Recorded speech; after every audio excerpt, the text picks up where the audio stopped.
మీకు first time ఇల్లు కొనడానికి వెళ్ళినప్పుడు లెండర్స్ మనకు ఒక పర్టికులర్ మంత్లీ పేమెంట్ చూపిస్తాడు. ఓకే, బ్రాండ్ న్యూ హౌసెస్ గురించి మాట్లాడుతున్నా. ఆ మంత్లీ పేమెంట్ అది ఫిక్స్డ్ కాదు, 30 years అదే ఉండదు.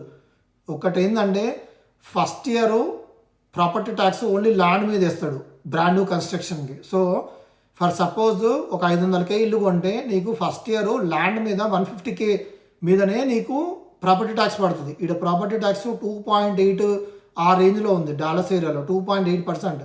So that means close to 500K ఇంటికే $12,000 నుండి $14,000 యాన్యువల్గా మన ప్రాపర్టీ ట్యాక్స్ పోతుంది.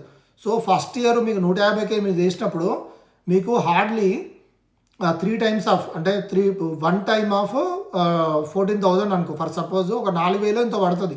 సో ఆ పేమెంట్ మీకు ప్రిన్సిపల్, ఇంట్రెస్ట్, ఈ ప్రాపర్టీ ట్యాక్స్ కలిపినప్పుడు ఫస్ట్ ఇయర్లో మీకు పేమెంట్ హెవీగా ఉన్నట్టు అనిపించదు. కానీ సెకండ్ ఇయర్ నుండి ఫుల్ ప్రాపర్టీ ట్యాక్స్ని మీకు టోటల్ హౌస్ మీద వేసినప్పుడు మీకు మైండ్ బ్లాక్ అవుతుంది. అండ్ ఆ ఎస్క్రో పేమెంట్ ఫిబ్రవరి ఆఫ్ మార్చ్లోనో స్టార్ట్ అవుతుంది. అండ్ అసెస్మెంట్ వచ్చేసి ఫిబ్రవరిలో చేస్తారు. సో లాస్ట్ ఇయర్ ఎవరైతే బ్రాండ్ న్యూ హౌసెస్ కొన్నారో మీరు మీ కౌంటీ వెబ్సైట్కి వెళ్ళి ఒక్కసారి మీ అడ్రస్ కొట్టి చెక్ చేసుకోండి.